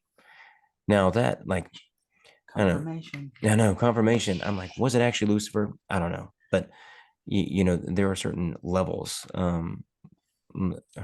Is levels right? Just Yeah. of demons. Yeah, Um, they basically kind of like a military yeah. regime. So I mean, it different could have levels. been one that was trying to portray or manipulate somebody and thinking that they were Satan. But yeah, and then when we got inside, they were explaining a little bit more to me. They said, no, you have demons just staring at you. Like, I mean, they're literally as you walk, it's almost as if they're gliding up out of the ground, following you at your pace. And they said, we have never seen demons like this. I said, well, I've done a lot of things that I shouldn't in my days in ghost hunting and stuff like that. And I've known these demons are going to follow me, but now I'm definitely a threat because I'm on Team Jesus. And I know it was quiet after that because I don't think I knew what to say after that. But it's so wild. And they said, man, you have like a hellhound following you, and you even have an archangel. Like, yeah, no, but since then, like I haven't had a lot of like I want to tend to stay away. Like we stay away from more stuff that's more paranormal. Like we focus on cryptid because I Yeah. just if Or something like tries to hurt me, I want to be able to shoot it. Like yeah, as or we focus on like spiritual warfare too. But like if we go to like abandoned places, haunted houses, whatnot, we just go there just for the experience of exploring. You know what I'm yeah, saying? And then Yeah. we just let the other people do their thing. So Yeah. So with the paranormal, do you feel like the more you open yourself to it, the more it's going to attack you? oh, 100%. yeah.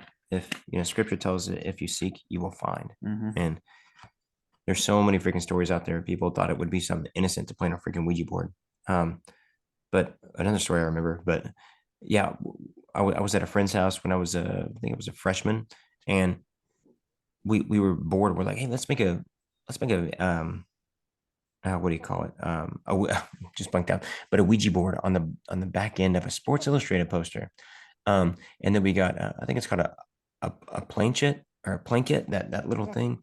And then they had like a shot glass we used, and it started working. And we had a TV that was on behind us. Then all of a sudden, like the power flickered on and something, and then the TV turned to snow, and you can start to hear groans and moans and faces forming out of the snowiness. It was really weird. And of course, Whoa. everybody else jumped back and they jumped to the couch, but with me, I'm just like, huh. And then of course, then you heard something go boom in the background. I'm like, like, and of course, I just jumped to the couch. And then one of the guys scared him so much he went home, and he was the biggest guy out of all of us. Um, Yeah. but I don't know what much happened after that. And I know that we stayed at, I think we might have went somewhere else after that, stayed at like dude's grandma's or something like that. And um, he said their trailer was haunted. And I'm like, a haunted trailer, man? This is like a shoebox. It's so small. But no, like everybody was asleep in that house, and I remember watching the TV because I was bored. It was some dumb movie, but the main character, like he was like blah blah blah blah, and then he turned and looked toward me, and then the screen literally started bubbling out. And I know I was tired, but I'm like, no, I literally saw the screen bubble out, and I'm like, that's freaking. I didn't know what to do, so I just put the Wait, covers on my head. you saw the character in the film coming out the TV. Yeah, it was like the hand, and it was weird. It was as if like the glass was molding around the hand, and then Whoa. the head was yeah, it was freaking weird. Like, but I think that's the last thing um that I recall. Well, yeah, yeah, I guess Wow. anything super extreme. So I haven't had too many experiences. Oh yeah, but then where we were joking earlier about being safe, and then he keeps me in check because I tend to be a little bit more curious, as I mentioned. But yeah, on our first ever Bigfoot hunt, like I had my camera, I didn't have any gun or anything, so I was just walking out the woods because I'm like, oh, what was that? And then him and a big skeptic, they were right by where they were really close to me, and then they had a, I think Drew like grabbed me by the shoulder, you were Ben, No, I and did. pulled me back. Now, what happened was, this is where we first met back in 2015. We went on a sponsored Bigfoot hunting trip, and uh, up in Kentucky, there's about, I was 15, 20. Oh yeah, I think yeah, it was a big it was a group. big group. So they got me and two other guys as like weapons guys. That way, no one would be eaten by animals or anything like And that. So I'm so great you were in the back. yeah. Like, So, anyways, there was this one spot. It was actually pretty weird. We were out in the middle of the night checking out hot spots, and then it was pushing 2 in the morning, and we drove up on this SUV. It was kind of tucked in on this tree line, but the doors were flung open, and there was what caught our eye though. It was a baby carrier that was fell out with a blanket on the floor. So we stopped right away, got out, checked the vehicle, make sure there was no baby in there, anything like that. But there was clothes all over and everything. But there was a trail that led from there down to the river, about a half mile click out. So our friend gets on the phone, tries to make some calls, see what's going on. I'm going around the driver's side. Well, the driver's side, and then about 10 foot out, there was a tree line right there, was back up into a mountain, and it goes up, right? Well, Zook's on the other side with this other pilot named Ben. He was the one that was a skeptic, and everyone's on the other side of the car. So I was the only one on the driver's side. Well, I heard a big like growl, but it wasn't like your normal dog growl, bear growl. It was like deep, very, very deep. Well, it literally shook my insides, and it felt like my head was next to a woofer at a concert. So I was like that. And then I spun around, pulled my pistol, and I backed up to the other side of the car. And then the skeptic guy goes, "Did you hear that? Did you effing hear that?" He pulls out his gun too, and he's facing at the tree line. And Zook's with the camera, and he goes, "Hey, I cut you guys. hey, let's go check that out." And he passes me, and he's walking straight to whatever's growling. It's big. So Yeah, it was I Matt. so I Yeah. get Zook and I grab him. I go, what the F you doing? And I pull my pistol in front of him. I look at it, and this thing just takes off running up the mountain. Wow. Yeah, I've learned a lot since then. Wow, man. So do you think you got blasted? I've forgotten the word that Infrasound. Infrasound. Yeah, for infrasound. sure. Yeah, you got wow, man. For sure, man. Yeah. Yeah, it was no joke on that one, man. Yeah, it was weird for me because I didn't feel what's the word, like I didn't feel disoriented or anything, but I felt like all my senses were numb, and I just wanted to figure out what the source was. I was like a magnetic pull. It was weird. You were Yeah. a go-getter. Yeah, it was. How long did that feeling last for? It When you were that hit? it I don't was like a remember. good like 5 seconds. Yeah, it wasn't super And long. then I knew what it was right away. So that's why I No. turned around and pulled my pistol and backed up because I knew what was coming next. I didn't want to be lunch. Mm-mm. Yeah. So, Leave that and up to then Z baby. the car and everything freaked me out. So then I turned, pulled my pistol and backed up. And then thank God everyone pulled their weapons up, was like looking, what was that? I'm like, it's right there. And he's like, da da da da da da. What are you doing? Get over here. Wow, man. It's terrifying stuff, boys. That's pretty scary. Oh yeah. So what other experiences have you had while you've been out there? Have you seen a Sasquatch? I've just heard, seen some hair, footprints. Um, just in like some night vision, seen kind of a silhouette, but nothing solid. But that's We it, did man. we did hear wood knocks like first Oh yeah. expedition. I wasn't gonna say anything. It was actually like another skeptic, like around the camp, the morning campfire that next morning. He was like, "Man, did you guys hear that there's wood knocks?" I'm like, "Yeah, man." I think it was a lot of coyotes I heard first, and then wood knocks. Yeah. And apparently that's how they hunt. Yeah. Oh, and the thing we came up on was when we went to Farrah's land, right? But there was other areas too that like we wanted to track, and we saw some. She showed us like where like the footprints and stuff were at and all that, and it didn't look very Bigfootish. It looked like a mix between a dogman and a skinwalker footprint, man. So, anyways, we went to go check this out, and then we ended up on the other side of the mountain, about a mile away from her house. And then that was Yeah, they're when pretty far. we went caving, tried to track some things. Then we came out, and then we literally just try to follow this. We were in like this, I guess like ravine, kind of is what it was, but it went on for miles, Tom. And so as we're going through trying to track some things, we found this barn, abandoned barn that was like 2 miles out. Remember that? Oh yeah. Yeah. I put it on the Instagram. It's when me and my buddies are clearing it out. So those footprints and stuff, yeah. It led to that So barn. yeah, so we're trying to find some things, and yeah, there's all kinds. It was, dude, it was a trip out at Ferris Place, man. Yeah. So It was, yeah, and man. then we went, and then we actually went caving in that cave she was in. We went pretty far in, but we had to turn back around because we ran out of rope. So yeah, Yeah. we're actually like rappelling down, pulling ourselves up. I had like 250 foot of rope. So Wow. we tied off 100 feet and then kept going and then tied off again. And then we ran out and we're like, well, we came up to this Well, fudge. opening and then it drops another 100 foot down. So like, oh man, we got to turn Wow. back Well, next around. time. I know. So next time, yeah. Yeah. Yeah. Interesting stuff, guys. There Super was interesting. interesting. Well, no, this would be our take because I'm sure, like Farrah was telling you, whenever there was that demon coming out of the cave. Yeah. Everyone has different totalities, of Yeah, that's what I was like. circumstances. No, I've dealt with this stuff because I at first I thought that app was fake, and I'm like, man, that stuff can be programmed on there just to like just pretend like it's moving. But like Yeah. that little spirit box that Jessica Jones brought, like it looked like to me like those things, so spirits were having sex with it. Like it was so weird. Like they just kept like throbbing that thing and booty dancing all over it. I'm like, what do they do? I don't know. It was just so weird. Because I don't know if you saw like the footage of those little stick figure spirit things, Yeah. Yeah. but I don't know. That's what I don't know. And then there was that big horned one. But I remember like Yeah, I didn't that one want was huge, just bro. me naturally like I'm not just worried about like spirits or whatever. I'm like, dude, what if there's like some animal in there? So I didn't want her to be in there alone. I'm like, well, I have some, I have my gun, so just in case anything tries to pop out. You got me and Brian there backing you guys too. Yeah, no, man, you T. got Jessica Jones so good. Oh yeah, um, quick note. I don't know if Jessica or Farrah told you this, but I I'm quite the prankster. I like to prank people a lot. So when people are in their zone at scaring themselves, I like to capitalize on that. So Jessica, Farrah, and Zook, and my buddy Brian was at the base of the cave, but they were deep in there, and they were using the spirit box, and it was dark, man, in there.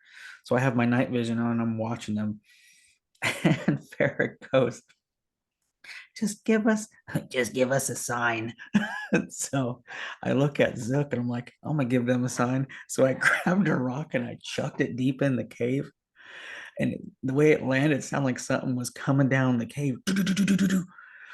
And then they were like, oh my God, it's coming. And Jessica Jones jumps on my buddy Brian's back. My buddy Brian's running out. I'm laughing. Everybody's cussing me out. I thought it was funny. and I was just sitting back like, yeah, like, it was pretty funny. But the stuff Man. she was seeing though, it was like, dang, that's a trip, man. But yeah, it's Yeah. like that's the stuff. Yeah, so we went to the other side of her property because I'm like, I don't want to deal with that. Yeah, It was just getting yeah, you cut. guys deal with the paranormal stuff. We're gonna keep cryptid hunting. So Yeah. But yeah, like the paranormal activity kicked up in her house though. Like oh after yeah, that. it like went from her cave to her yard to in her house. I'm like, oh man. Yeah, Oh, like that's right. that's But like it when you was say it was a these lot of things fun follow there. you home. Yeah. I mean Yeah, that. I mean, man.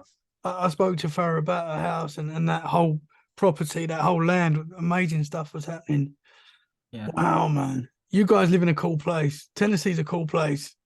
Yeah. There's Dude, there's a yeah, lot I of cool like it. stuff. There's a lot of cool stuff happening there. Yeah. I need to get over Yeah. there, man.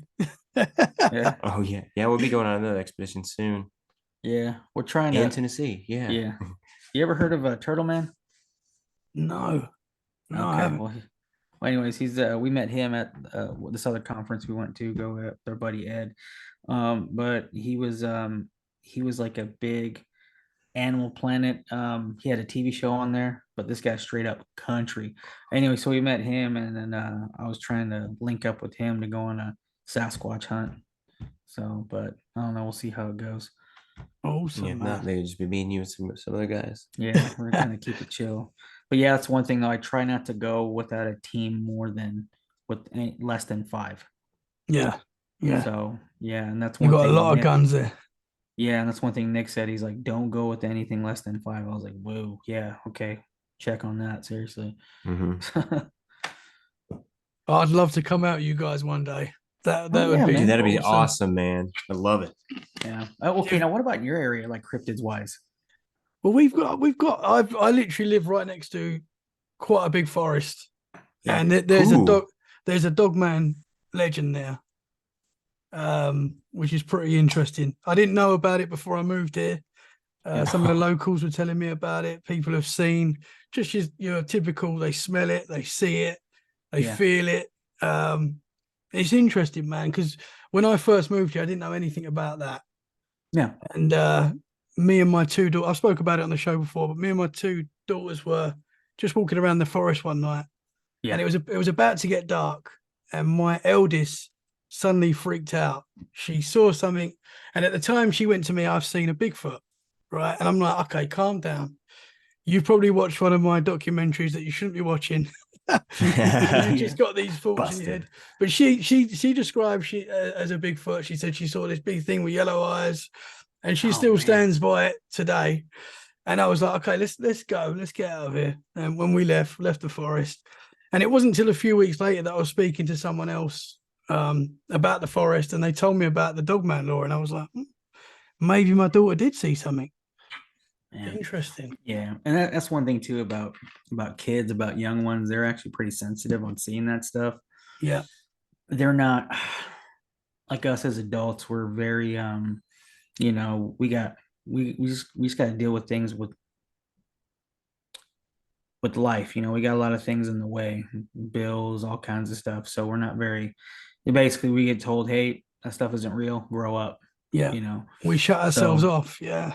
Exactly. Yeah, we shut ourselves off to that things. But kids, man, they have a certain sensitivity on that, and just like with my kids, my daughters, if they say anything like, "Hey, Dad, I don't know, I feel like something was in my room," or "Dad, I saw something," like I take that serious. Like, okay, I'm not gonna Yeah. tell them, "Hey, just don't worry about it," But with me, I try to take that seriously because I don't want to.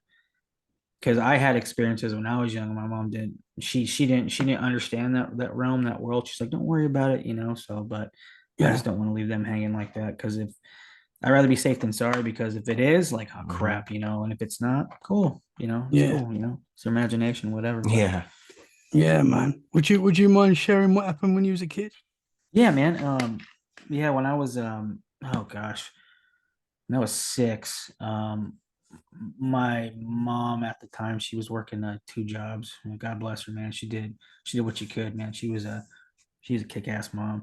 But she was working 2 jobs, and then we lived with my aunt. She worked the second shift. So I'd be at a daycare and stuff, and then be at home. And then at nighttime, I would actually sleep on the couch a lot. Well, I didn't realize that the house that my aunt bought and lived in, it was actually haunted. So, and that was when I first seen my whole like shadow people. So the way the couch was, it was against the wall, but I look across the living room, there's a TV, and above the TV was a stairwell that leads up to the second floor. Well, I woke up in the middle of the night and I seen shadow people walking up and down the stairs, walking up and down the stairs. But Whoa. I seen like this silhouettes of them. They look like Victorian. You had guys that had top hats, almost like the Hat Man, right? And then you had women that were wearing like the poofy dresses, the bustles, stuff like that. They're walking up and down. And then as soon as I was watching them for a good while, and all of a sudden all of them just stopped and just all of them turned and looked at me from the freaking stairwell. And I'm trying to sink as far as I can in the crack of the couch. Not here, I not here. can't scream. I'm so scared. I can't move. I passed out because I was so scared. Yeah. Jeez, man. Yeah. Were they solid form or were they see through or were they like? No, they're straight up black. Oh, And then okay, as you they see got the outline. Yeah. yeah, and then as they got down to the main level where I was at, I started to see them like turn gray and kind of like translucent, and then they go away. But as they're going up the stairs, they got darker and darker and darker and darker. Wow, And as they're man. coming down the stairs, they got lighter and lighter. Yeah. When you said they turned and looked at you, that gave me chills, man. Dude, yeah, because that's what freaked me out because I'm just trying to in the blanket, kind of looking, trying to just have myself go to sleep, and I'm looking, and everyone's walking all these different ways, and all of a sudden, all of them stop and just turn and look at me. I'm just Yeah. like, Yeah. yeah, Wow. yeah, It's so interesting with shadow people because so many times when you hear people talk about them, it's like they see them, and when whatever these things are see you, they disappear. yeah. That's what I've experienced of it as well. Oh, okay, It's very interesting, man. Freaky yeah, stuff. yeah, yeah. And I told my mom that, like, told her about that like a couple years ago, and she was like, you know, what's funny is that she goes, I would feel things in my room because if you go upstairs, you take a hard right, and then right there's her bedroom, and then on the other side's my bedroom. She goes, she would just feel presence of people going up and down the stairs or in her room and stuff, but she just tried to pay like no Interesting. attention to it. So yeah, Wow. she said she felt some stuff. And then my aunt was like, oh yeah, that place has been haunted. I was like, why didn't you say anything? She's like, I just didn't want to scare you. I'm like, well, appreciate it, man. Dang. Yeah, thanks. Like, yeah. Couch isn't for me. Yeah. Wow, guys. And then Interesting there's stuff. real quick this other one. My my mom's best friend. Her name is Lorraine. She was kind of like an aunt. She was kind of a friend of the family, you know. She was a good aunt. I forgot where my mom went somewhere. She was out of town, so this girl Lorraine, she actually had to watch me. So we went to go to the movies, me, her, and her boyfriend, and we're up in. I lived in Pueblo, Colorado at the time. I was like 7, and went up to Colorado Springs, which is about 30 minutes away from Denver. Went to go see a movie. And then we got off late. So one of her friends lived in old Colorado City, which is about 5 minutes away from the movie theater. She's like, just crash at my house. Okay, cool. Yeah, we'll go ahead and crash at your house. Cool. I was young. I was like, yeah, let's go. So we get there, and they make like a little blow up thing bed for us, mattress on the floor. It's in the middle living room. Well, the way their house is designed, you walk in the front door, there's a living room, and then there's an opening, and then there's the kitchen, and then beyond that are the bedrooms. It's almost like a long shotgun house, right?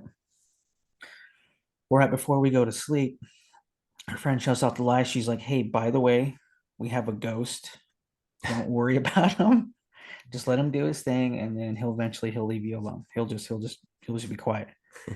And then I heard my Aunt Lorraine whispered to her boyfriend. She's like, what the F? So we're all on this mattress, kind of spooning. She's holding me and he's holding her. And then our feet are towards the entrance of the kitchen.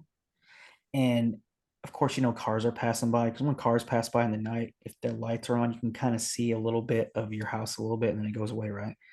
Well, I'm seeing it like that. And then the moon's kind of going through the blinds. So I can see a little bit in the kitchen, but all I see is shadows, you know, of everything, the fridge and stuff. Next thing I know, I hear the cupboards open. Do. Glasses moving around. And I know I wasn't me that was hearing it, because my aunt pulled me in closer and she was squeezing me, and I was hearing her breathe heavy, and she kept stroking my hair. She's saying, baby, it's okay. It's okay. Don't worry about it. It's okay. And then bowls started to fall. The I know the freaking utensil drawer opened, forks were moving around. Then the person, her friend's husband, came down, started cussing at it. You mother effer, leave us alone. We're trying to sleep. Freaking shut up. And he's like, "That's all right, guys. I took care of it." And he leaves. Wow. And we're like, no, you didn't. And then it happened again, right?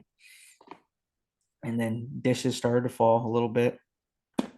And then she closed my ears. And then I remember going to sleep. And then I remember waking up and she's like, "Hey, it's early in the morning. Let's go. Let's get out of here." So we packed up and we went to go eat at a Denny's. And then she brought me back home. Wow. Yeah. Wow. I mean, the guys that live there that are probably experiencing that all the time, that are just Yeah, it's probably shouting man, at it. just another Tuesday. Shut up. We're Yeah, going to sleep. shut Yeah. Wow. Yeah. Wow, guys. This has been absolutely awesome talking to you guys. Have you got any more paranormal experiences to share? Oh man, not that I can recall. Just give us a year. Yeah. Like, oh man, There's going to be more I happening. know. Once we have more time to do these expeditions, like we're gonna have a lot of wild stories. Yeah, for sure. Awesome. Yeah, that's all I got, man. Yeah, that's all I Awesome. have, at least this round. Yeah. Guys, I've loved having you on the show. Thank you so much for coming on. Can you for sure, tell the man. Oh, yeah, it's listeners? Can you tell the listeners where they can find you?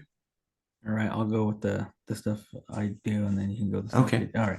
Hey, what's going on, guys? This is Drewski. You can find us on Instagram. It's Cryptid Warfare on Instagram, and then you can find us on Facebook as well, under Z Baby and Drewski and Cryptid Warfare. And then if you guys got any stories or anything like that, you can find us on. You can actually shoot us an email at cryptidwarfare@gmail.com, or you can go to our website. Zook, you take over. What's our website? Yeah, scriptedwarfare.com. and yeah, and there are also ways you can connect with us on there as well. And I'm putting up videos and sermons on there too, because we have a lot of people listen to us from all over, and they go through like literal persecution. So yeah, one of our good friends, Jaya, I'm gonna holler at her, give her a shout out. She's in Hyderabad, India, and they're executing Christians down there, straight up. So I'm like, well, what's Wow. a secret way we can put like I don't know, Yeah, because like church sermons up? Because I don't think, because if they look at your phone and see the Bible sermon, they will. because with her, Muslims are going around in Al Qaeda. They're looking at their phones. They got the Bible app. They'll kill them right there. Oh and man. her pastor and stuff. She sent me video. She just got out of there. She had video of her church on fire and her pastor getting killed.